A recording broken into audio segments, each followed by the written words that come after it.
3, 2, 1. It was a big crime. गिरी से गिरी हालत में मैं 1500-2000 थप्पड़ तो खाया ही हूँ. मैं दुश्मन तो नहीं. गर्लफ्रेंड है ना, उसमें एक्सेप्टेंस में क्या प्रॉब्लम है. मगर ए हसी, मतलब I was the most naughtiest child of my family. जब से देखा मैंने तुझको मुझको दोस्ती आ गई.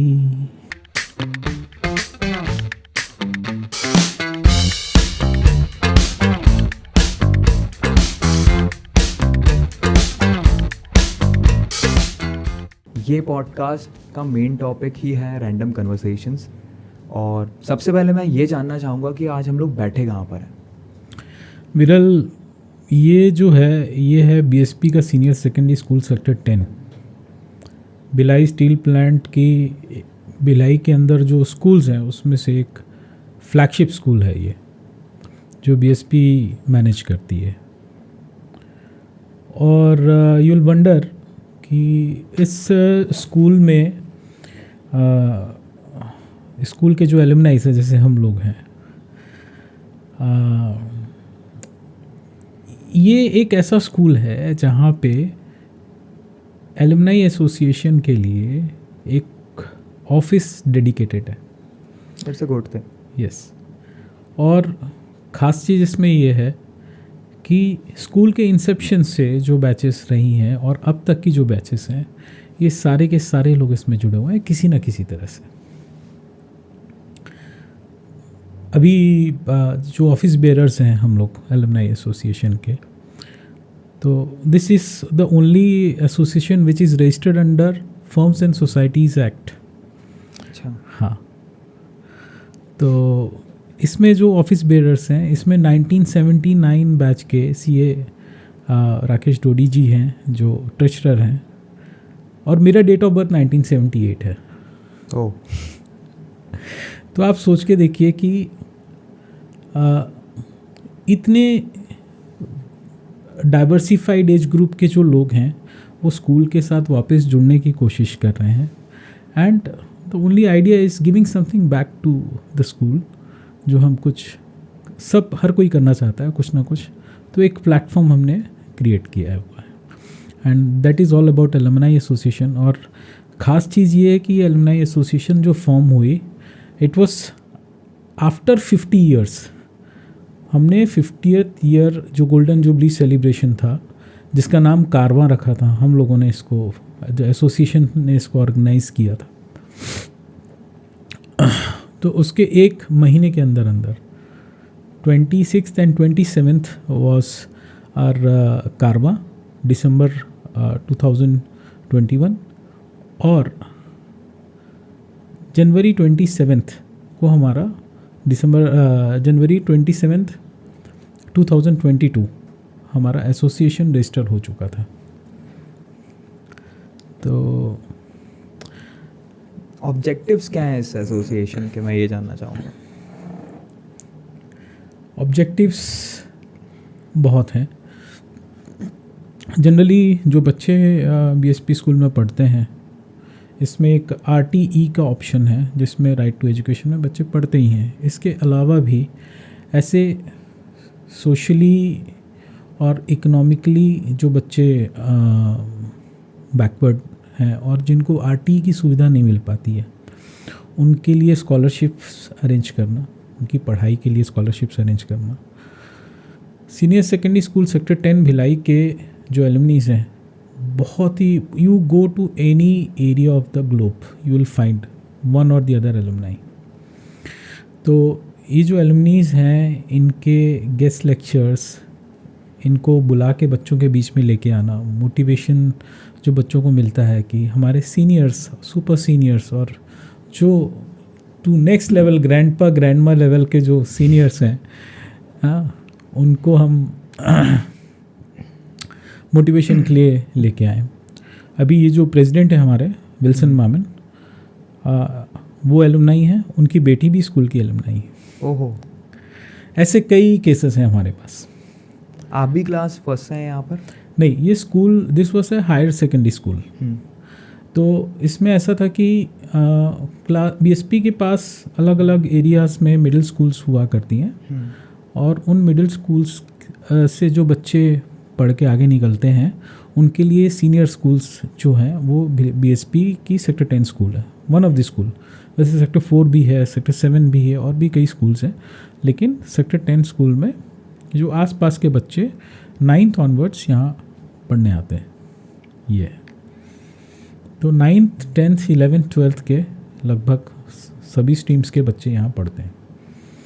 मैं आपकी कहानी जानना चाहूँगा कि आपका और इस बीएसपी सीनियर सेकेंडरी सेक्टर 10 का क्या एक रिश्ता है और कहाँ से हुई है शुरुआत और क्या हुआ है यहाँ पर? देखिए, स्कूलिंग की अगर बात करें तो मैंने कई स्कूल्स चेंज किए। हाँ, कितने? जैसे क्लास 1 और KG 1 जो मेरा प्री प्राइमरी एरिया था वो मैं मैत्री विद्या निकेतन से पढ़ा था। We were the second batch. Maitri Vidya निकेतन एक अच्छी स्कूल है भिलाई टाउनशिप की।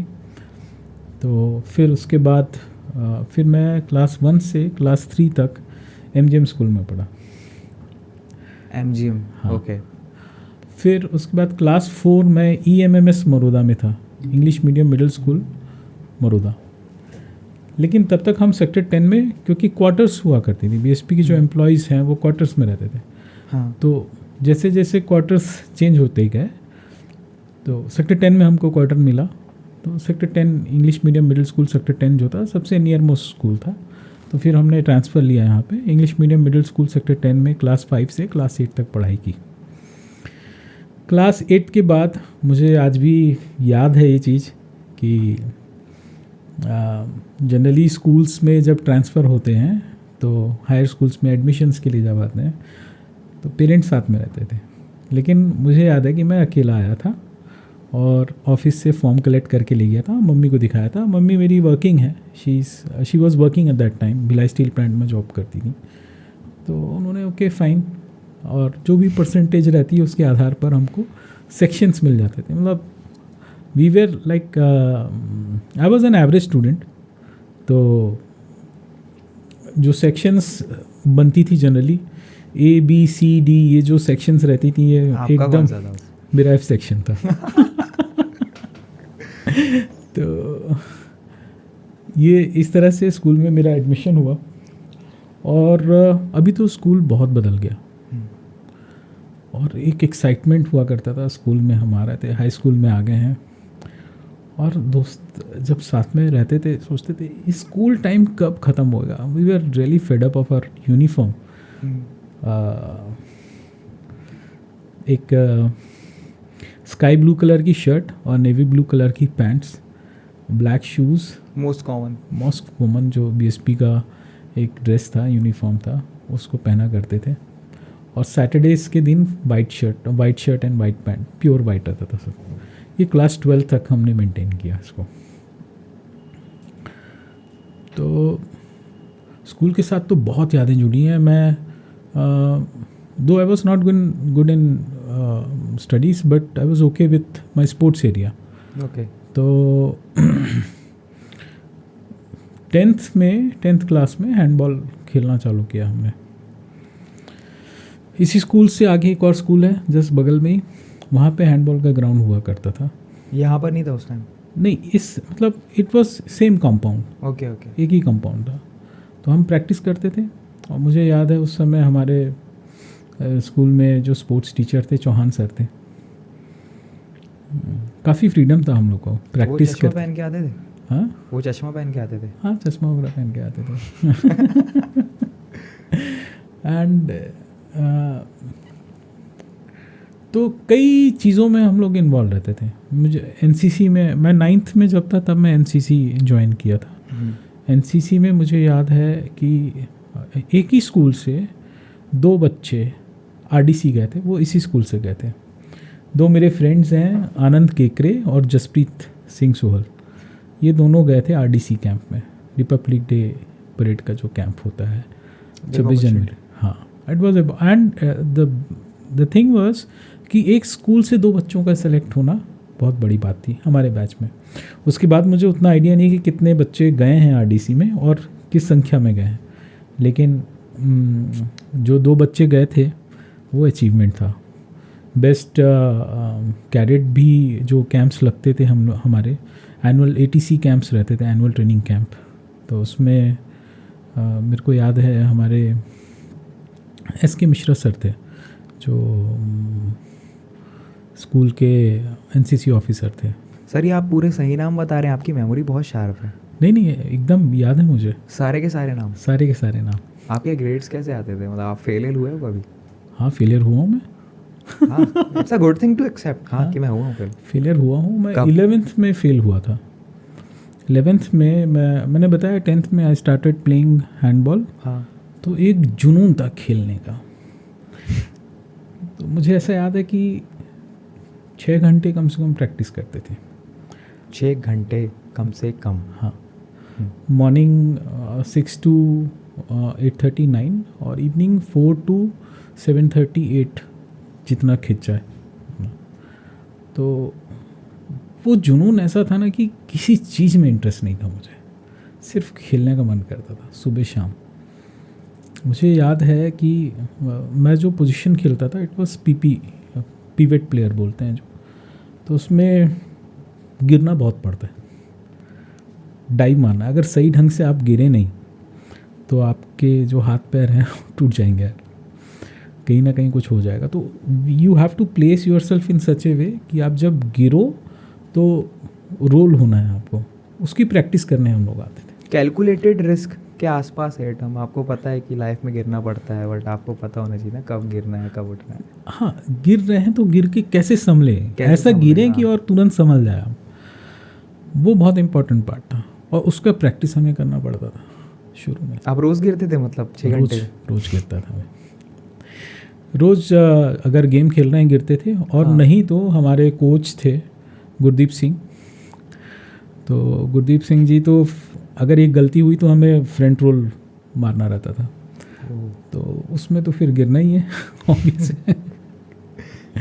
तो ये चीज़ें हैं। और NCC, स्पोर्ट्स, स्काउट, सारे चीज़ों में इंटरेस्ट था, सिर्फ पढ़ाई को छोड़ के। एक और चीज़ मैं पूछना चाहता हूँ इसके अलावा, उस टाइम पे कॉलेज का दादा कौन था? टिपिकल रहते हैं, हाँ ये है कॉलेज का गुंडा। हाँ। मैं उस समय कॉलेज स्कूल का जो दादा था हमारा, वो एक ही था हमारा प्रिंसिपल। अच्छा। RC Singh sir. उनसे बड़ा कोई दादा नहीं था, क्योंकि उन्होंने यहाँ पे स्कूल के जो हिस्ट्री में जितने दादा रहे हैं सबको लाइन में ले आए थे। मेरे सामने की बात है। तो उस समय किसी की हिम्मत नहीं होती थी दादागिरी करने की। हालांकि स्कूल में अब एक टीनेज के जो झगड़े हैं वो तो होते रहते हैं, कहीं पे भी होते रहेंगे। आपके भी हुए? कोई ऐसा है खतरनाक सा? नहीं, खतरनाक कुछ नहीं था। तो मैंने बताया ना आपको, स्कूल हाँ। में एक ही दादा था। एक झगड़ा हुआ मेरा, एक झगड़ा एक अच्छे फ्रेंड के साथ हुआ। उसने मैंने उसको मार तो दिया। मारने के बाद फिर मैं बोला, थोड़ा दिमाग लगाया मैंने बोला चलता हूँ प्रिंसिपल को कंप्लेंट करता हूँ कि मेरा इससे झगड़ा हो गया है करके। तो प्रिंसिपल भी मारे उसको। हालांकि प्लान ऐसा करके गया था मैं, लेकिन उल्टा हो गया दांव। प्रिंसिपल साहब बोले कि one who is beaten and one who is beating both are problem. तो उन्होंने मेरी पिटाई कर दी। तो समझ में आ गया बेटा विनय ऐसा है कि ये सब दे आर, मतलब आप अपने इमेजिनेशन से कई ऊपर हैं ये लोग, मतलब you can not fool them. तो RC सिंह सर थे। I almost remember most of the teachers मेरे, जो स्पेशली स्कूल के जो रहे हैं। कई मेमोरीज हैं स्कूल के साथ जुड़े हुए।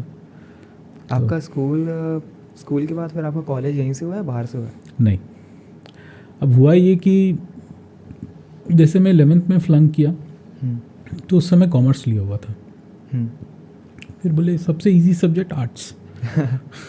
तो यहाँ पे फिर मैं वापस सेक्टर 10 स्कूल आया आर्ट्स में पढ़ने के लिए। तो आर्ट्स लेके पढ़ा। तो आर्ट्स के बाद फिर क्या करें, एक फ्रेंड था मेरा अमित फॉर्ड, उसने मेरे को बोला विनय आप there's a huge scope in hotel management. तो हम लोग होटल मैनेजमेंट करेंगे. बट वो था दिल्ली का रहने वाला, यहाँ आके पढ़ रहा था, अपने मामा के यहाँ रह के पढ़ता था. तो वो तो चला गया दिल्ली और वहाँ से फिर उसने होटल मैनेजमेंट करी. लेकिन मैं गया था कोयम्बटूर. ओह.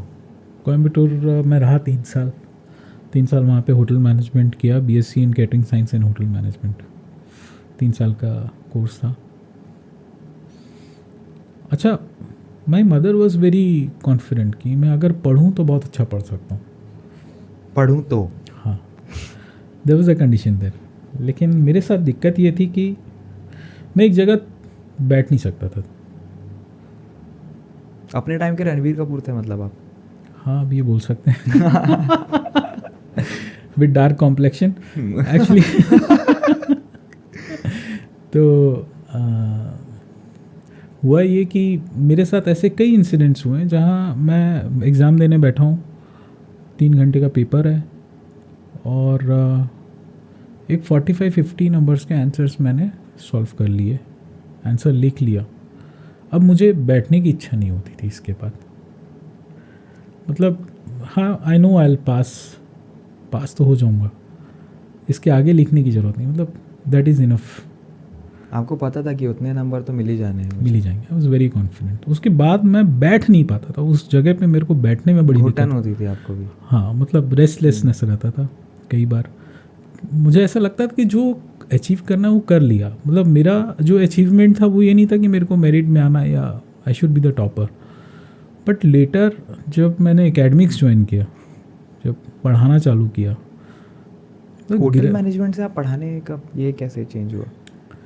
हुआ ये कि होटल मैनेजमेंट किया और उसके बाद मेरे कैंपस इंटरव्यूज़ में मेरा सिलेक्शन हुआ. ठीक है. फॉर्चुनेटली अनफॉर्चुनेटली मेरे 3 ऐसे होटल्स में सिलेक्शन हुए जहाँ पे मतलब they were a 3 star category business class hotel, but मैं ज्वाइन नहीं करना चाहता था उनमें. और अनफॉर्चुनेटली ये तीनों होटल्स के बाद जो इंटरव्यूज़ हुई थी वो अच्छी होटल्स की हुई थी, जैसे ताज हो गया या आईटीसी ग्रुप का हो गया. तो मेरे हेड ऑफ द डिपार्टमेंट ने मुझे अटेंड करने से मना कर दिया. You can not attend the interviews. मैंने बोला क्यों? बोले कि देखो तुम ज्वाइन तो करोगे एक ही होटल में, लेकिन तुम्हारे चक्कर में जो और लड़के मेरे सेलेक्ट होने हैं वो सेलेक्ट नहीं हो पाएंगे. अगर तुम इंटरव्यू क्रैक करते हो तो तुम जाओगे एक ही होटल में.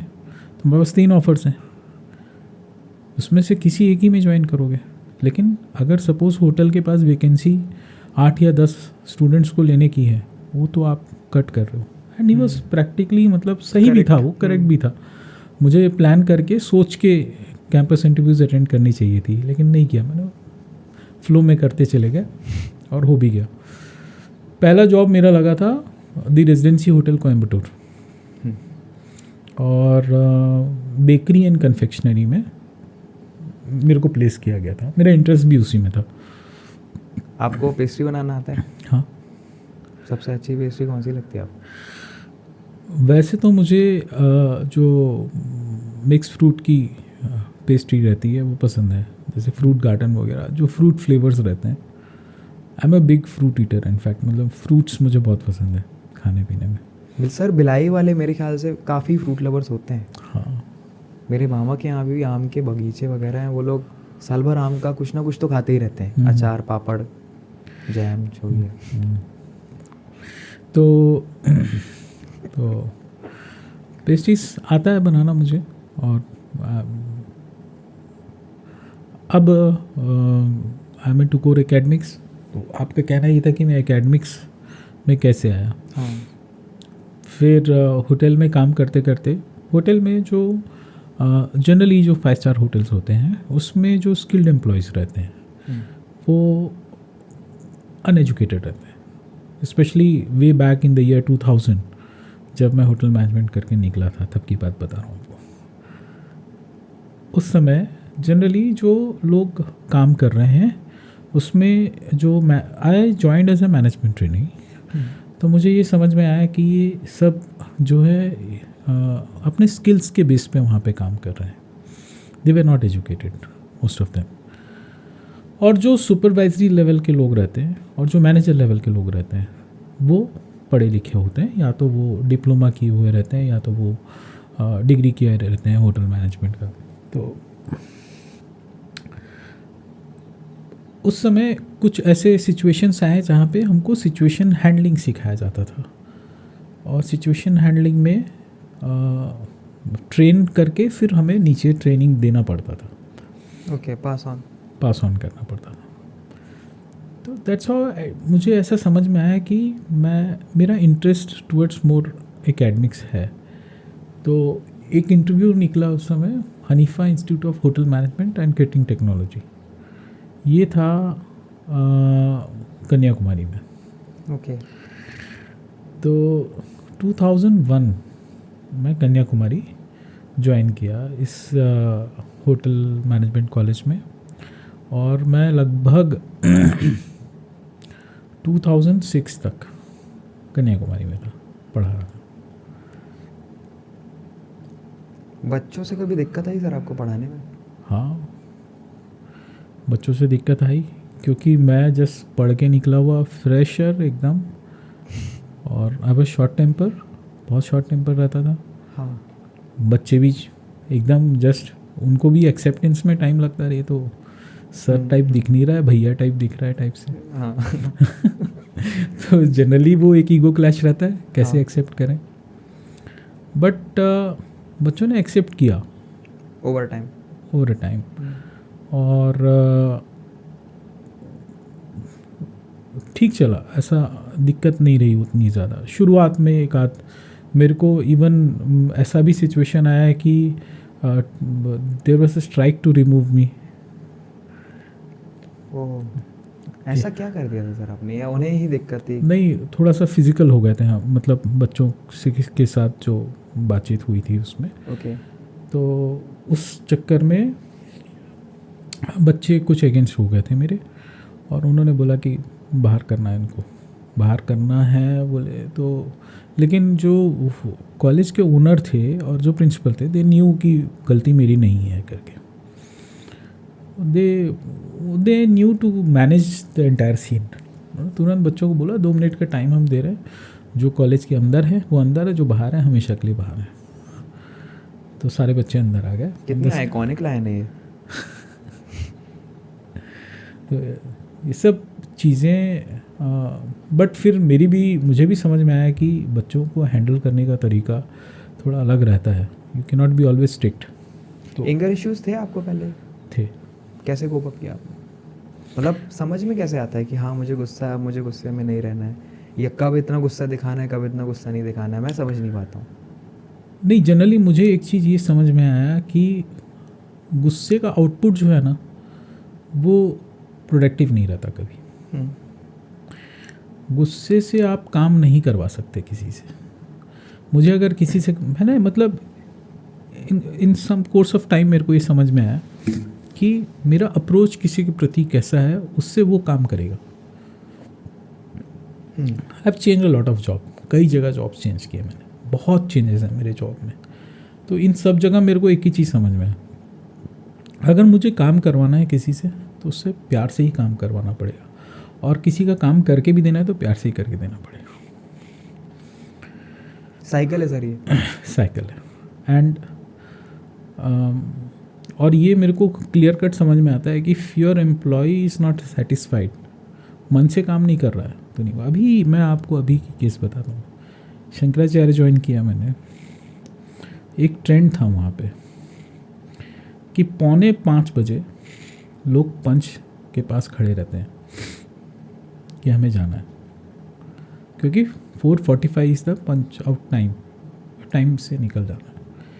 जब यूनिवर्सिटी शंकराचार्य प्रोफेशनल यूनिवर्सिटी को एस्टैब्लिश करने का एक बड़ा रिस्पॉन्सिबिलिटी है, IP मिश्रा सर ने विश्वास करके मेरे को और जो भी टीम थी, वाइस चांसलर साहब थे, निगम साहब, उनको दिया जब, तो it was a big challenge कि भाई मैं, क्योंकि काम बहुत बड़ा था और बहुत सारी चैलेंजेस थी, क्योंकि जो स्टेज रहता है अर्ली स्टेज में, you have lack of resources,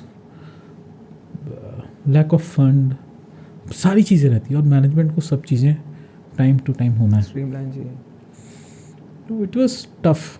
और उस समय मैंने देखा कि मेरे को जो टीम दिया गया था उनके साथ भी यही सेम दिक्कत थी कि भाई हमको जाना है, 5 बज के हमको जाना है। लेकिन in due course of time ये जो 1-1.5 साल 2 साल मेरे साथ इन्होंने काम किया, इनको ये समझ में आया कि ये ऐसे काम नहीं होगा। शुरू में थोड़ा नाराज़ हुए, हमको जाना है, ये है वो। आज मेरे को बोलना पड़ता है भाई जाओ तुम हो गया टाइम। आप ट्रेंड सेटर रहे हो वहाँ पे ऑफिस कल्चर। ऐसा लगता है मुझे। हाँ, वो तो ज़्यादा बेहतर जो ऑफिस स्टाफ है वो बता पाएगी इस चीज़ को।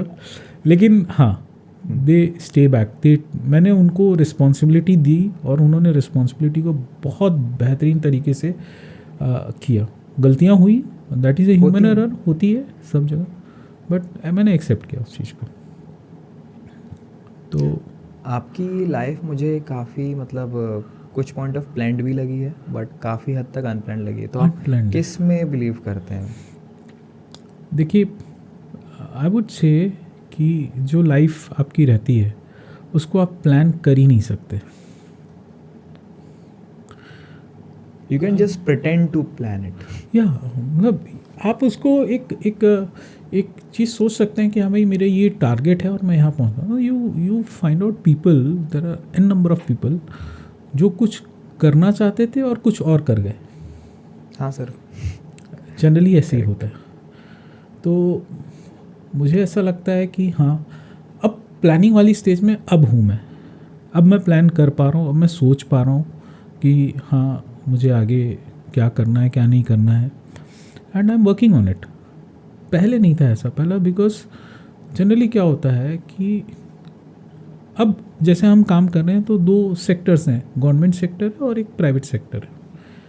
तो प्राइवेट सेक्टर में ये होता है, जो काम करता है वहाँ पे your first job is not your last job.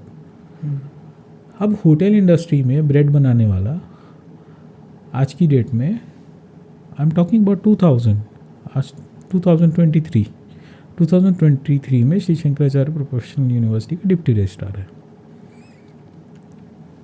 एकदम अलग। मेरे कई ऐसे फ्रेंड्स हैं जो आज किसी 5 स्टार होटल में यूएस में या यूके में जनरल मैनेजर या उस Big लेवल के positions। बिग पोजीशंस में। तो उन्होंने वो चीज़ नहीं किया जो उनको पसंद है। They are not very happy there. India आना है, ऐसा है, फलाना है, ढिमका, दे मिस एवरीथिंग। लेकिन हाँ, पैसे मिलते हैं at the end of the day, तो वो सारी चीज़ों को कवर अप कर देते हैं।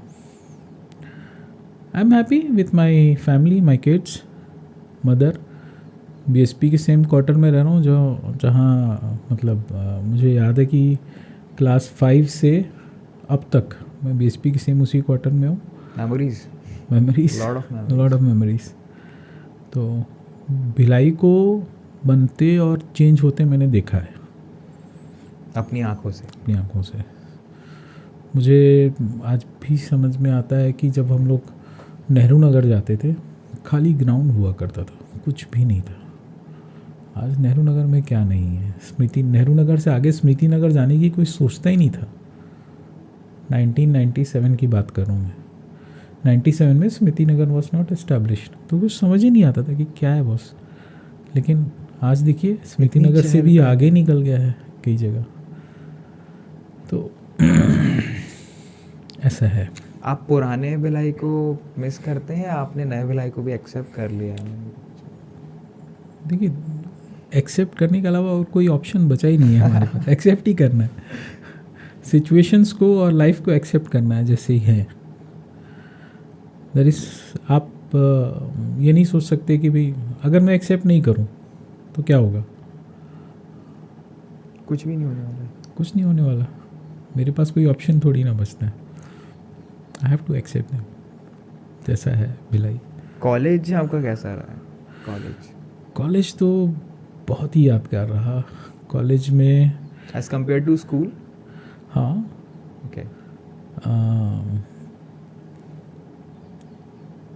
बहुत सी चीज़ें हैं कॉलेज में, मतलब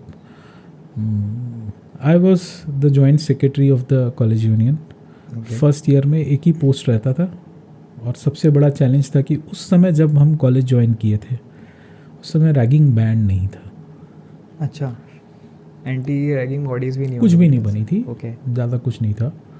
और मुझे याद है गिरी से गिरी हालत में मैं 1500-2000 थप्पड़ तो खाया ही हूँ। हर कोई आते जाते जो सीनियर्स थे कुछ ना कुछ रीज़न से थप्पड़ पड़ जाती थी हमें। आप लोग खा रहे थे थप्पड़?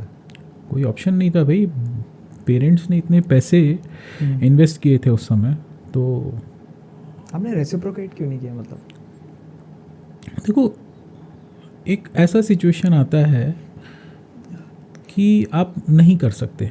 मुझे मालूम है इसके बाद में अगर वहाँ से छोड़ के आ गया तो I will be A failure.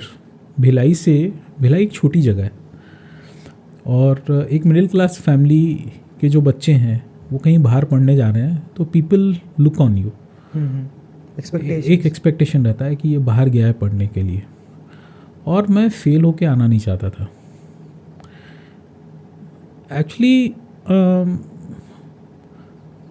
कई ऐसी चीज़ें थी जो हमने एंजॉय भी करी, ऐसा नहीं रैगिंग में कई ऐसी चीज़ें थी जो मज़ा भी आता था। ये सीनियर्स जो 6 महीने हमारे साथ ऐसे थे, ठीक 6 महीने बाद एकदम से बदल गए थे सारे, एकदम अच्छे दोस्त। और मतलब the moment we finished our freshers party जैसे ही कंप्लीट हुआ हमारा, पूरा सीन चेंज हो गया बस। और जो उस समय उनके साथ कोऑपरेट करके मैनेज करके आगे बढ़ा, they were all very good friends. हम लोग से जो इंट्रोडक्शन होता था मुझे, हाँ, तो इंट्रोडक्शन में बच्चे, स्टूडेंट, टीचर्स ये लोग पूछते थे हमसे कि नाम नहीं जानना पहली बार। और हम तो यहाँ से स्कूल के हीरो थे भाई। हीरो थे यानी कि नेशनल स्कूल्स में उस समय हैंडबॉल में नेशनल्स वगैरह खेल के गए थे, तो स्कूल में भी काफ़ी अच्छा रुतबा था, अच्छा लगता था। एक मतलब हाँ, मैं हूँ अचीवर हैं और जाते हैं। तो जब गए हम लोग वहाँ पे हॉस्टल में पहली बार, तो शाम के समय आए मिलने के लिए, और मेरे को घर वाले 1 महीने पहले ही भेज दिए थे, जाओ थोड़ा सा सेटल हो जाओ वहाँ पे, देख के आओ करके। तो गए तो बड़ी बुरी स्थिति थी भाई, कुछ समझ में ही नहीं आया। मैंने एक लड़के से बोला, सर यहाँ रैगिंग वगैरह तो नहीं होता? बोले नहीं कोई रैगिंग नहीं होता, पेरेंट्स साथ में थे। अच्छा ठीक है। शाम को 7-7:30 बजे के आसपास जब पेरेंट्स चले गए हमको छोड़ के, तो एक 10-15 लड़के आए, मिले, बोले इंट्रोड्यूस नहीं होना क्या? अरे वाह, बिल्कुल इंट्रोड्यूस होना है। चलता हूँ। आइए अंदर आइए रूम में आए, देखें कई चीज़ें खाने पीने की थी, ब्रेड रखा हुआ था, सब चीज़। बोले यार बढ़िया है, तुम लोग तो फुल तैयारी के साथ आए। बोले हाँ बिल्कुल तैयारी के साथ आए। तो नाम नहीं जानना? बोले हाँ सर। क्या नाम है? मैं अपना नाम बताया, विनय, और हाथ मिलाने के लिए बढ़ाया, तभी पहला थप्पड़ पड़ा मुझे। सीनियर से नाम पूछेगा? And I was shocked. मैं बोला अरे ये क्या है भाई? ये क्या हुआ मेरे साथ? तो फिर मैंने बोला, मतलब फिर 2-4 और पड़ गए साथ में, बहती गंगा में हाथ धोने के लिए लोग तैयार बैठे थे वहाँ पे। नाम पूछता है सीनियर से, नाम पूछता है ऐसे। अब मेरे को लगा इतना बड़ा क्राइम मैंने कर दिया, सीनियर से नाम पूछ लिया।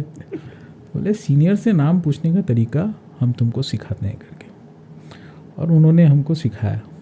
बोले किसी भी सीनियर से अगर तुमको नाम पूछना है तो उसको पूछने का एक तरीका है, और वो तरीका ये है कि एक पैटर्न बनाओ। वो मैं आपको बताता हूँ। वो उन्होंने बोला, mighty mighty senior sir, mighty mighty senior sir, dirty dirty junior me, may sir, I sir, no sir, your sir, name sir, please sir, please sir, please sir. ओहो। और इसके अलावा और कोई दूसरा तरीका नहीं है। वो परमिसिबल भी नहीं है मेरे ख्याल से उस डोमेन के अंदर। नहीं परमिसिबल भाई, आप दूसरा तरीका कहने का मतलब yes I am Vinay, what's your name, वो नहीं पूछ सकते आप. You are mighty, I am dirty, ये और हो मेरे चुका को है। प्लीज़ 3 बार बोलना है, तभी वो मेरे को नाम बताएगा. और ज़रूरी नहीं कि वो सही नाम बताएगा. ये पहेली थी एक. हाँ, बोल सकते हैं. और कितने, और मुझे आज भी ये चीज़ें एकदम, मेरे को आप 2 बजे उठा के पूछ लो सीनियर से नाम कैसे पूछना है, मैं आपको बता दूंगा. यही एक तरीका है. Mighty senior sir, dirty junior may sir, I sir, no sir, your sir, name sir, please sir, please sir, please sir. उसके बाद फिर कितने लोगों के नाम पूछे सर आपने ऐसे? अरे बहुत 2000 थप्पड़ आपने खा लिए? खाए होंगे कम से कम. और कोई भी चलते फिरते मार के चले जाता था भाई. ये इतने छोटे छोटे हाइट के लड़के, हाँ. मुझे कई बार ऐसा लगता था कि मेरे एक हाथ के नहीं है, इनको मैं मार दूँ तो ख़त्म हो जाएंगे इन लोग. लेकिन वो जो सिचुएशन था उस पर्टिकुलर मोमेंट में कुछ नहीं कर सकते थे. हाँ. और हाँ, आज जब अवेयरनेस है रैगिंग के बारे में, बुलिंग के बारे में, तो कई बार लगता है कि हाँ भाई बुली हुए हैं हम. ऐसा नहीं है. हमने एक्सेप्ट कर लिया उस टाइम पे. नहीं हाँ, तो एक्सेप्ट कर वही लिया. और क्या ज़्यादा कंप्लेंट्स वगैरह नहीं किए. कौन, मतलब एक ना अवेयरनेस नहीं था उस समय इन चीज़ों को. उसके बाद वो जो आपके साउथ में एक केस हुआ था जिसमें मेडिकल स्टूडेंट को काट के बहा दिया था. बहुत सारे उल्टे सीधे, बहुत सारी चीज़ें हमको पता लगती थी. और कितने रूमर्स थे, कितने सच थे, ये नहीं मालूम, पर डर तो लगता था. जब घर, तब मेरी मासी जी का घर था केरला में. I was in Coimbatore. 2-3 घंटे का रास्ता है केरला में. वहाँ जाता था, वहाँ से वापस मेरे को आने को डर लगता था. भाई मैं वापस आ रहा हूँ, अब पता नहीं क्या होने वाला है आज की डेट में, कब कौन सीनियर बुला ले, क्या कर ले. एक रैगिंग का इंसिडेंट मुझे याद है. एक सीनियर ने अपने घर बुलाया. वो जो मोज़ैक फ्लोर होता है ना, मोज़ैक फ्लोर में ब्लैक स्पॉट्स रहती हैं. ब्लैक स्पॉट्स में बोला कि ये एक, इसमें कितने ब्लैक स्पॉट्स हैं उसको काउंट करना है.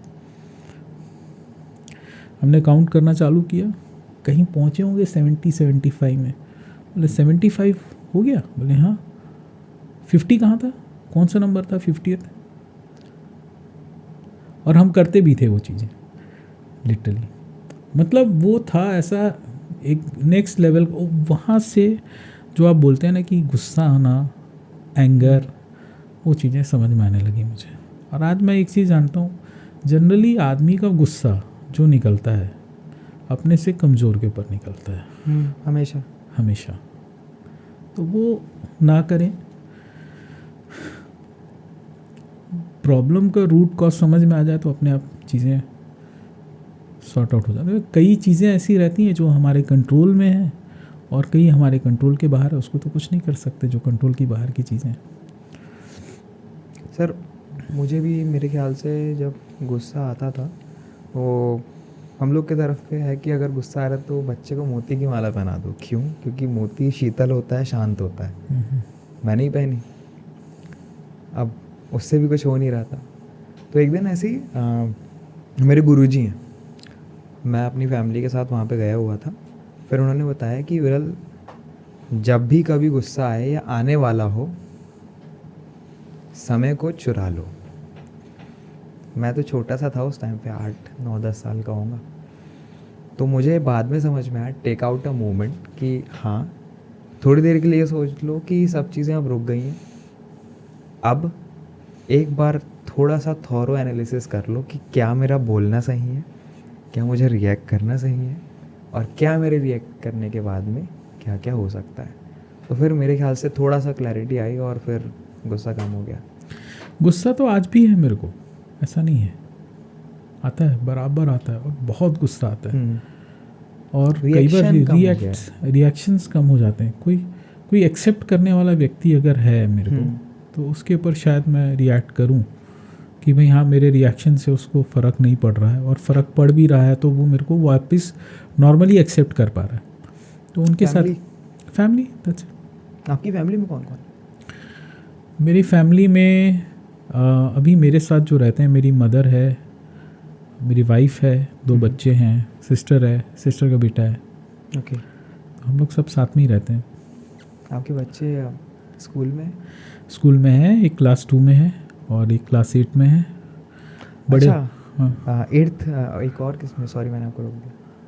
क्या? एक क्लास 8th में है और क्लास 2 में है। क्लास 2 में है, ठीक है। आपकी पहली गर्लफ्रेंड कब बनी थी? अरे यार ये क्या पूछ दिया? पहली गर्लफ्रेंड जो थी, मैं क्लास 11th में था तब की थी। और पहली गर्लफ्रेंड, दूसरी गर्लफ्रेंड, माय गॉड, अभी तो you will be going for the series, is it? पहली और आखिरी? हाँ हाँ। तो स्कूल में ही थी, इसी स्कूल की थी। और एक परिवार जैसा है सर बीएसपी। इसलिए मैं नाम अब डिस्क्लोज हाँ, नहीं करना चाहता। करेक्ट। हाँ, तो इट वाज, देखिए स्कूल टाइम में और ये सब चीज़ों में ये अट्रैक्शंस तो होती ही हैं। बिल्कुल। और इन सब चीज़ों को लेके हाँ, कई बार दिक्कतें भी होती हैं। दिक्कतें भी होती है। आप अपने जो मेन फोकस है वहाँ से डिस्ट्रैक्ट भी होते हैं, फेमस भी होते हैं। और हमारे टाइम पे मतलब it was a big crime. अभी तो कॉमन है, उस समय गर्लफ्रेंड होना वाज ए क्राइम। मतलब आपको कोई देख ले भिलाई के अंदर, आप इतनी चर्चा में आ जाओगे कि आप सोच नहीं सकते। छोटे शहरों की ये बात बहुत अच्छी होती है ना सर, कि हर कोई हर किसी को जानता है। ओह, उस समय मुझे ऐसा लगता था कि इट वॉज ए पेन। क्यों मुझे ऐसा लगता था? मैं किसी ऐसी जगह चले जाऊं जहां कोई मुझे नहीं जानता हो, भाग जाऊं। बट फॉर्चुनेटली अनफॉर्चुनेटली लोग जानते थे मेरे को। मेरे से 3 बैच जूनियर और 3 बैच सीनियर तो मुझे ऐसा लगता है कि जानते ही थे। तो बड़ा टफ था। और उस समय गर्लफ्रेंड होना बड़ा हिम्मत का काम था भाई। और एक गर्लफ्रेंड हो गई तो फिर समझ लो कि और भी कई लोग इंटरेस्टेड रहते थे उनके साथ, तो झगड़े भी होते थे उससे रिलेटेड।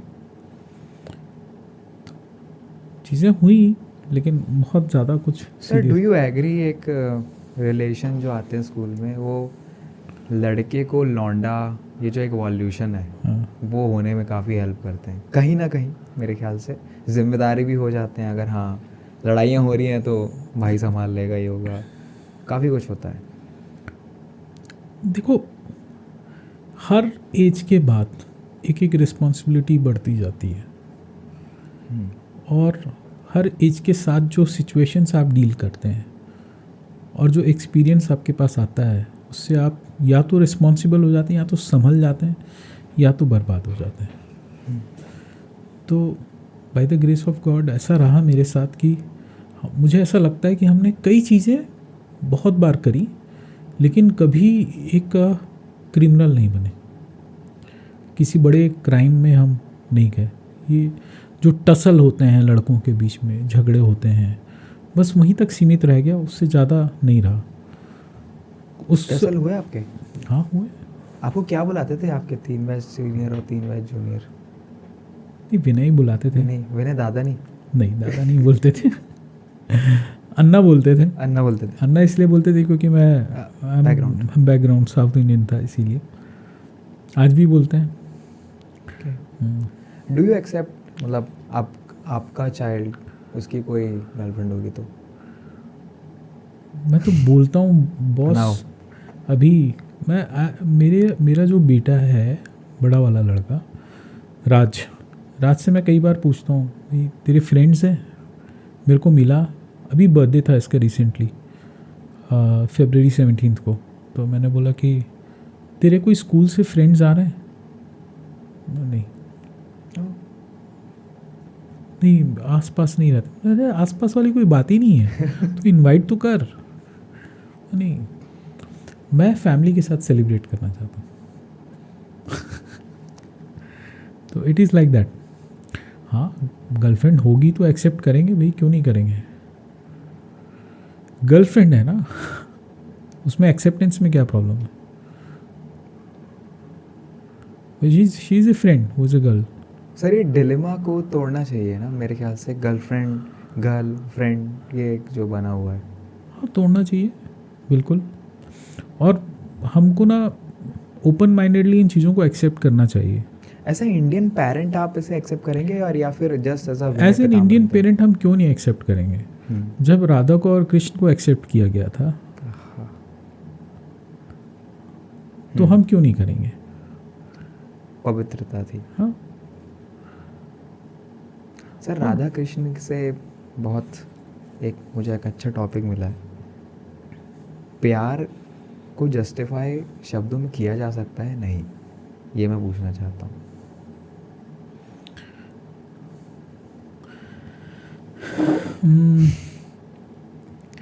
Tough question.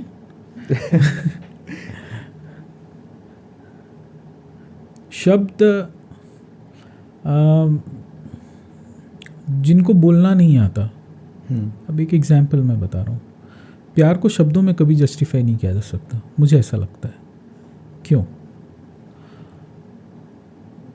आपने कभी देखा है जो सड़क में कुत्ते के पिल्ले रहते हैं, आप उनके पास जाते हैं, उनकी माँ आती है काटने के लिए. हाँ. क्यों आती है? उनको उसकी माँ को लगता है कि कुत्ते के पिल्लों को हम दिक्कत ना कर दें. मतलब चुराने आए हैं. हाँ. एक सिक्योरिटी की बात आती है. और बराबर माँ टाइम टू टाइम आती है, फीड करती है, चले जाती है, फिर टाइम टू टाइम आती है, फीड करती चली जाती है. राइट. तो वो वहाँ पे कहीं शब्द दिख रहे हैं आपको? नहीं. Only act.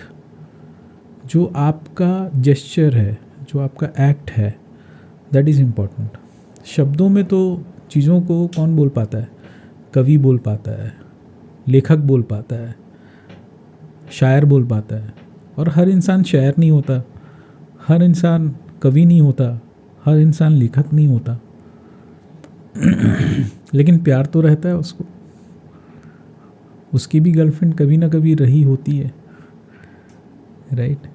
वो अपने पेरेंट्स से भी प्यार करता है, मदर से भी प्यार करता है, बहन से भी प्यार करता है, भाई से भी प्यार करता है. शायद एक्सप्रेस नहीं करना जानता. तो मुझे नहीं लगता कि शब्दों में कोई चीज़ें हम मतलब उसको बांध सकते हैं शब्दों तक. प्यार एक ऐसा रिलेशन है जो मतलब एक इमोशन और ऐसा एक रिलेशन है जिनको हम शब्दों में नहीं बांध सकते. ऐसा मुझे लगता है और ये मेरा पर्सनल ओपिनियन है. कितना ब्यूटीफुल था सर ये, मतलब ये जो आपने बताया पूरा. और मुझे भी लगता है कि love has no boundaries, no definitions and no practical observations. आप उसे कर ही नहीं सकते. और मेरे ख्याल से ये करना उस शब्द की, उस रिश्ते की बेइज्जती होगी. आप गाते भी हैं? हाँ, मैं गाता हूँ मतलब आई एम नॉट ए सिंगर. गाना पसंद है मुझे. ओके. बाथरूम तो नहीं बोल सकता. बाथरूम में मैं गाता था, लेकिन अब वो बाथरूम बहुत बड़ा हो चुका है. लोग बाग थोड़ा बहुत झेल लेते हैं, ऐसा है. क्या पसंद है आपको? पुराने 90s 80s? मुझे गाने तो सब पसंद है. मैं एक्चुअली डिस्कशंस के बीच में अगर मैं मूड में रहता हूँ, हाँ. तो मेरे पास हर डिस्कशंस के लिए और हर ओकेशंस के लिए गाने रहते हैं. अभी का क्या गाना है सर?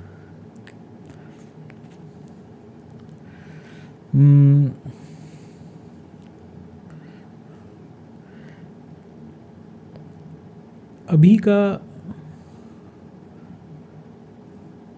सोचता हूँ अगर मैं दुआ मांगता, हाथ अपने उठाकर मैं क्या मांगता. मैं तो उलझा रहा उलझनों की तरह. ये गाना आपने सुना है? नहीं सर, बट मैं शायद कंटिन्यू कर सकता हूँ कि मैं खुद से ही खुद के जवाब मांगता रहा. मैं तो उलझा रहा उलझनों की तरह, दोस्तों में रहा दुश्मनों की तरह. मैं दुश्मन तो नहीं, मगर ए हसी जब से देखा मैंने तुझको मुझको दोस्ती आ गई। अब मुझे लगा कि मैंने सुना है वाला गाना शुरू से। आप गाना गाते रहते हैं नॉर्मली ऐसी पार्टी? हाँ, जनरली जब मैं ड्राइव करते रहता हूँ।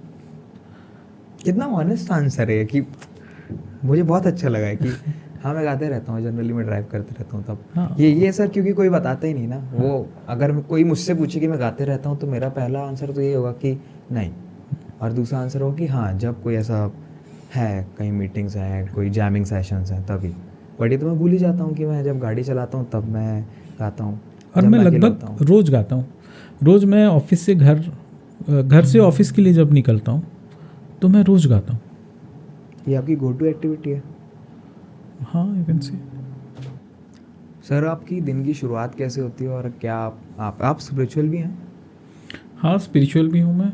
ओके। मतलब एक ईश्वर से अच्छा डरता सवाल है मेरे पास फिर। हूँ। अखंड भारत के कॉन्सेप्ट पर आपका क्या कहना है? अखंड भारत का जो कॉन्सेप्ट है ये आज का नहीं है। हाँ। अखंड भारत मुझे जो समझ में आता है, ये मैंने महाभारत की जो सीरियल्स चलती थी जब बचपन में जब देखते थे हम, अखंड भारत, भारतवर्ष, हाँ भारतवर्ष, ये सब चीज़ें उस समय सुना करते थे हम। और देखो, अखंड भारत का जो एक सोच है, ये इसको पॉलिटिकल कर दिया गया है कई हाँ। जगह, मुझे ऐसा लगता है काफ़ी हद तक। जबकि एक बहुत अच्छी सोच है। और मुझे ऐसा लगता है कि हम लोग अभी जो है धीरे धीरे अखंड भारत की ओर बढ़ रहे हैं पुनः। और जो देश की लीडरशिप है, देखिए मेरा पॉलिटिकल ओपिनियन कुछ भी रहा है, हाँ बिल्कुल, ये लेकिन जनरल टॉक है। जनरली मैं बता रहा हूँ, मुझे ऐसा पर्सनली लगता है कि हम लोग आगे बढ़ रहे हैं। और आई एम वेरी मुझे ऐसा लगता है कि जब वर्ल्ड में हम जाते हैं, वर्ल्ड वाइड कहीं जाते हैं और डिस्कस करते हैं, तो अभी की लीडरशिप हमको एक अच्छा फेस दे रही है कई जगह। मैं कई लोगों को सुनता हूँ, जैसे जयशंकर जी को सुनता हूँ, मोदी जी को सुनता हूँ, आपके योगी जी को सुनता हूँ, तो मुझे इनकी जो बातें हैं उनको सुनना अच्छा लगता है। और मुझे ऐसा भी लगता है कि प्रैक्टिकली ये कुछ चीज़ें कर रहे हैं। मैं बहुत छोटी सी बात आपको बताऊंगा। हम लोग ट्रेन में ट्रैवल करते थे आज से 10 साल पहले।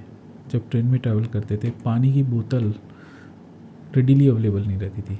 जो पानी हमको मिलता था वो स्टेशन में भर के पीते थे हम, और वो भी जो नल में पानी आता था उसको पीते थे। और वो पानी जो रहता था वो जनरली हार्ड वाटर रहता था। मुझे नहीं मालूम आप लोगों ने उसको टेस्ट किया है कि नहीं किया है। नहीं सर, लेकिन हमने किया उसको टेस्ट। लेकिन आज की डेट में किसी भी स्टेशन में आप चले जाइए, आरओ वाटर का एक एटीएम है, पानी का एटीएम है। मुझे बहुत छोटी छोटी चीज़ों पे लोगों ने काम किया है। मुझे अच्छा लगता है ये चीज़ें कि हाँ, और मतलब इसको पॉलिटिकल ना किया जाए और इस बात को साइंस और हिंदुज़्म का जो कनेक्शन है वो काफ़ी सेक्रेट है, उसे वैसे ही प्रिजर्व करके रखना चाहिए। ऑब्वियस है, आप उसे राजनीतिक दृष्टिकोण देके नहीं पॉल्यूट नहीं करना चाहिए। अभी एक बहुत सिंपल सा एग्जांपल है। पीपल से you worship monkeys, you worship snakes, you worship rats, right? You worship elephants, birds, plants. It is our ecosystem. And when you worship them, that means you become a stakeholder to preserve them, in fact. और मुझे ऐसा लगता है कि हाँ, हमें ये चीज़ें we get close to them. In fact एक तुलसी के पौधे को आप रोज़ पानी डालते हो, जब जल चढ़ाते हो, तो उससे कई चीज़ें होती हैं। जब आप जल चढ़ा रहे हो सूर्य की तरफ देखते हुए, तो वो जो रेस आपके बॉडी में पड़ रही हैं वो आपको एक पॉजिटिव एनर्जी देती हैं। ऐसा मैंने सुना है, महसूस भी किया है। ठीक है, लेकिन वो जो मैं कर रहा हूँ रोज़, वो मुझे पता है, जो नहीं कर रहा उसको नहीं पता। तो I am proud of what I am today, और जिस रिलीजन को मैं फॉलो करता हूँ। सर कुछ इंसिडेंट फैमिली वगैरह के कुछ बताएंगे आप?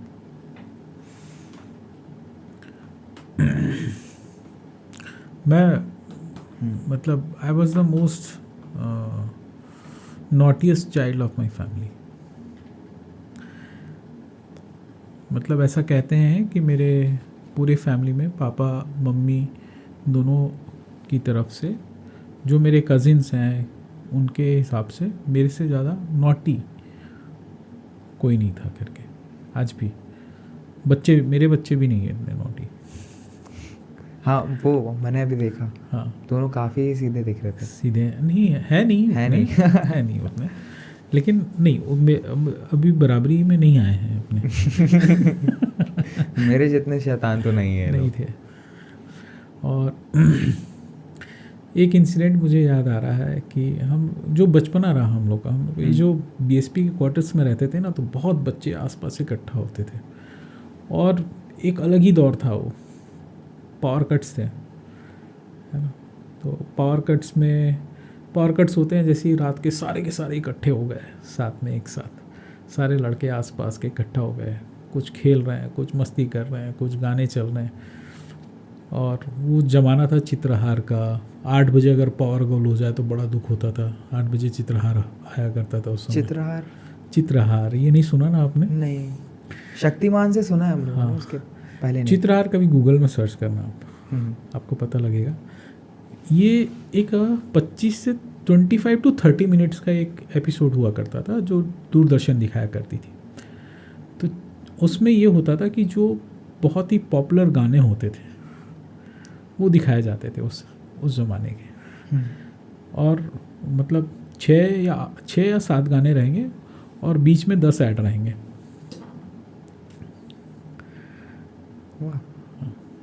और वो मोमेंट मिस नहीं करना चाहते। गाने देख रहे हैं सीधा, उसमें कोई फेवरेट गाना बाई चांस आ गया तो बल्ले बल्ले हो जाते थे, बड़ा अच्छा लगता। कॉमन हो गया था सबके यहाँ पे टीवी आना? नहीं, टीवी तो कॉमन नहीं था। हाँ, हम उस ज़माने में भी रहे हैं जब दूसरे के घर में जाके टीवी देखे हैं, और उस ज़माने में भी रहे हैं जब हमारे घर में भी लोग आके टीवी देखते थे। जनरेशन को ट्रांसफॉर्म होते हुए देखा है आपने? हाँ, जब आज सामने, और आज सबके घर में लगभग टेलीविजन से। हाँ, कोई बड़ी चीज़ नहीं है। सिनेमा का क्या है? तो पहले बहुत ही इंटरेस्ट रहता था मेरे को। अभी मेरे पास ना टाइम नहीं है मूवीज़ वगैरह देखने का। जनरली कुछ कभी किसी फ्रेंड से सुन लिया, अरे ये मूवी बहुत मस्त है, तो ज़रूर देखता हूँ। और आज भी मूवीज़ अगर देखता हूँ तो मैं किश्तों में देखता हूँ। मतलब एक 15-20 मिनट का भी देख लिया, फिर 2 दिन बाद फिर टाइम मिले तो उसको वहाँ से कंटिन्यू किया। अभी क्या देखा आपने रिसेंटली? मुझे साउथ की मूवीज़ पसंद है वैसे। ये ठीक है ना। और साउथ में ख़ास तौर पे जो तमिल मलयालम, मैं मतलब I watch everything. Tamil Malayalam Telugu. Dubbed में या वैसे ही? नहीं, देखता हूँ, नीचे सब टाइटल्स भी आते हैं। हाँ। उससे 2 फ़ायदे होते हैं। एक तो मेरे को थोड़ा बहुत उस लैंग्वेज के बारे में पता लग जाता है कुछ। मैंने तमिल लैंग्वेज जो सीखा, हाँ, वो मैक्सिमम मूवीज़ देख के सीखा मैंने। आपका अपब्रिंगिंग यहीं पे हुआ है? भिलाई में हुआ है। तो आपको तमिलियन आती थी बचपन में या नहीं आती थी? I am not a Tamilian. Okay. I am a Malayali. Malayali आती थी आपको? मलयाली बोलना आता था घर। बोलना आता था, हाँ। ठीक है। मलयाली कितनी लैंग्वेज आती है अभी? मेरे को आता है, देखिए, मैं फ्लुएंटली और अच्छे से बात कर सकता हूँ और समझ सकता हूँ इंग्लिश, हिंदी, मलयालम, तमिल। और अब छत्तीसगढ़ी में भी मेरे को बड़ा इंटरेस्ट है। ओहो। हाँ, मुझे सीखना, क्योंकि जो मेरे ऑफिस की कलीग है वो लोग छत्तीसगढ़ी में बात करते हैं कई बार, तो मुझे अच्छा लगता है। आपको आने लगी है छत्तीसगढ़ी अभी? थोड़ी थोड़ी अच्छा, अगर समझ लेता हूँ मैं बहुत हद तक। अगर आपको छत्तीसगढ़ी में बोलना है सब्सक्राइब टू दिस चैनल, तो आप कैसे बोलेंगे? ये चैनल ला सब्सक्राइब करो। इंग्लिश में हम लोग आखिरी में करेंगे इसको। हाँ हाँ बिल्कुल। छत्तीसगढ़ में भी काफ़ी डेवलपमेंट देखने को मिला है रिसेंट ईयर्स में। मतलब एक चीज़ मैं अप्रिशिएट करूँगा इस गवर्नमेंट को, जो मुझे ऐसा लगता है, मैं एक मतलब इस पर्टिकुलर बात को आप अगर अदरवाइज़ ना ले तो मैं इसको बोलना चाहूँगा। बिल्कुल बिल्कुल। वो ये है कि मैं भिलाई में पला बड़ा, मेरे कई दोस्त थे छत्तीसगढ़ के, छत्तीसगढ़ी प्रॉपर, बराबर उनको ओणम पता था। ओणम और विशु इनको बराबर पता था, क्योंकि ओणम में मेरे यहाँ फीस्ट होता था, उस फीस्ट को खाने आते थे, और विशु में भी लगभग हम लोग कुछ ना कुछ स्पेशल रहता था, उसको हम लोग खाते पीते रहते, जो भी था। तो दे न्यू कि भाई ये एक मलयाली कुजीन है, ओणम के दिन केले के पत्ती में ये सब चीज़ें मिलती हैं, और ओणम के दिन वो बराबर आते थे। एंड दे न्यू, मतलब वो आना चालू किए तो उनको ये समझ में आना कि ये इसको ये बोलते हैं, इसको ये बोलते हैं, इसको ये बोलते हैं। इतने सालों में मेरे को मेरे किसी छत्तीसगढ़ी फ्रेंड ने किसी छत्तीसगढ़ी फेस्टिवल में कभी इनवाइट नहीं किया। अरे आई रियली मीन इट। इतने सारे फ्रेंड्स थे मेरे, और मुझे ऐसा लगा कि मतलब स्टेट, छत्तीसगढ़ स्टेट बन के ऐसा कोई कुछ हुआ नहीं था जब तक ये गवर्नमेंट नहीं आई।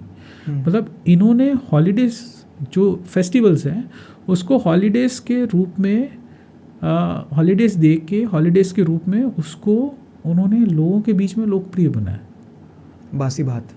बासी भात हो गई, हरेली हो गई आपकी, जो हरेली त्यौहार है, और भी जो अभी जो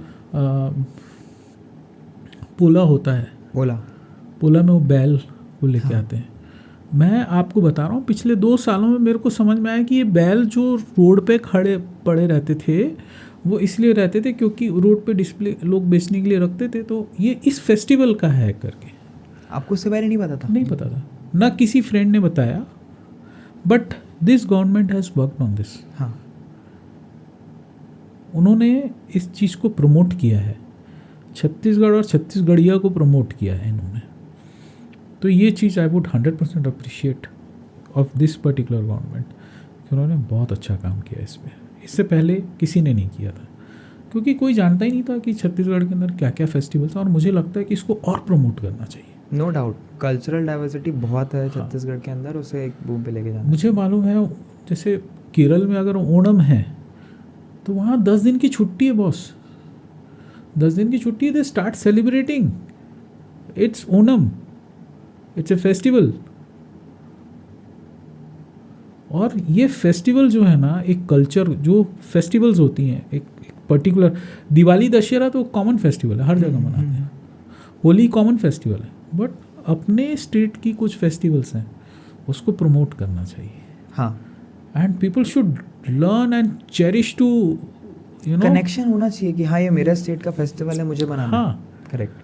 अब सपोज ओणम केरल में, अगर ओणम, आई एम नॉट रेजिडेंट केरलाइट, है ना, तो अगर केरल में अगर ओणम मना रहे हैं तो वहाँ पे अगर एक सिख आदमी है वो भी ओणम मनाएगा।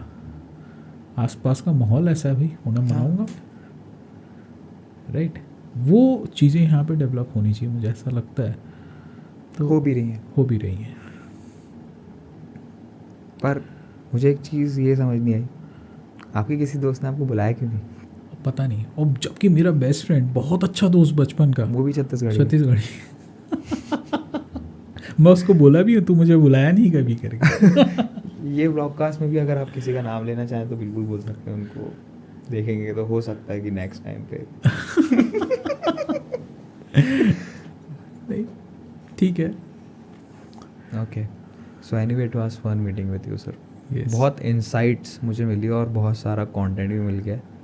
ये जो सीरीज़ थी ये रैंडम कन्वर्सेशंस के ऊपर पे है कि आप नॉर्मली तो आप पॉडकास्ट देखते हैं कि हाँ सेलिब्रिटीज़ हैं, सिंगर्स हैं, उनके पास में लोग जा रहे हैं। मेरी एक छोटी सी ये कोशिश है कि मैं लोगों की कहानियाँ सुनूं, क्योंकि मुझे कहानी सुनने का बहुत शौक़ है।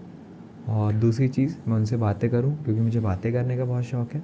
और तीसरी चीज़, मैं ये कहानी और बातें लोगों तक पहुंचाऊं, इसका मेरे को शौक़ नहीं, पर कर रहा हूँ अभी। तो यहाँ पे हम लोग ख़त्म करेंगे। बहुत मज़ा आया आपसे बातें करके आज। और आप चैनल के लिए या फिर कोई भी एक छोटा सा मैसेज जो भी आपके प्यारे लोग हैं उनको देना चाहते तो प्लीज़ आप दे सकते हैं। देखो, मैं ना जनरली मैंने बोला गानों के साथ मैं कनेक्ट करता हूँ कई अपने लाइफ के इंसिडेंट्स को, है ना। और कई गाने मेरे को बहुत मोटिवेट करती हैं। उसमें से एक गाना है जो मैं गा के आपको बताना चाहता हूँ। सर, मुझे आपकी एक बात बहुत अच्छी लगी सर, मैं पहले तो वो बोलूँगा। हाँ, आप गाने, मैंने ये सोचा था कि अगर आप गाने के बारे में बताएंगे तो मैं बोलूँगा कि प्लीज़ एक गाना गाइए। मुझे बोलना ही नहीं पड़ा, आप गाइए, गाना गाइए सर, हम लोग सुन रहे हैं अभी। हाँ। तो ये गाना, ये जो जनरली गाने हैं जो मेरे को मोटिवेट करती हैं, आप मेरे ख्याल से आप लोग कभी इस गाने को उस सेंस में लिए हैं कि नहीं लिए नहीं मालूम। राजेश खन्ना और हेमा मालिनी का गाना है ये। जिंदगी एक सफ़र है सुहाना, यहाँ कल क्या हो किसने जाना, अरे चांद तारों से चलना है आगे, आसमानों से बढ़ना है आगे, चांद तारों से चलना है आगे, आसमानों से बढ़ना है आगे, पीछे रह जाएगा ये ज़माना, यहाँ कल क्या हो किसने जाना। तो ये गाना मैं अक्सर जब कभी डाउन रहता हूँ तो इस गाने को सुनता हूँ, बड़ा मोटिवेशन मिलता है। Go to song.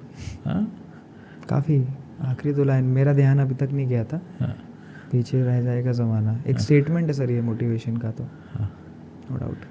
तो मुझे ऐसा लगता है कि आप लोग जो काम कर रहे हैं और अपने पैशन के साथ जी रहे हैं, ये बहुत अच्छा कर रहे हैं। इसको लेके आगे बढ़ते जाओ। और जैसे बोला है कि यहाँ कल क्या हो किसने जाना, कोई नहीं जानता इस चीज़ को। और अपना काम करते जाओ, आगे बढ़ते जाओ, और ज़माना आपको देखते रहेगा और पीछे भी रह जाएगा आपके, और आपके साथ साथ चलेगा।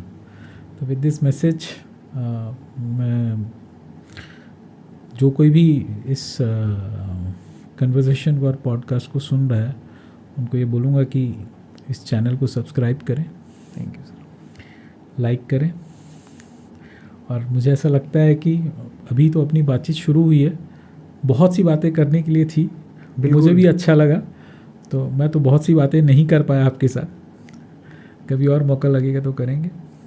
एक थोड़ा सा और लॉन्ग पॉडकास्ट मेरे ख्याल से ज़रूरी है। मुझे ही बहुत मज़ा आया, मतलब इनसाइट्स, जब लाइट गोल हो जाती है वो वाला सीन, और उसके बाद में स्कूल में गुंडागर्दी, आपने काफ़ी ओपन होके बताया। I loved about it. काफ़ी अनफिल्टर्ड रहा है ये पॉडकास्ट, और मुझे लगता है कि ज़्यादा एडिट भी नहीं करना होगा। आई थिंक अगर मुझे अभी घर जाके जाना है तो मैं डायरेक्ट अपलोड भी कर दूंगा।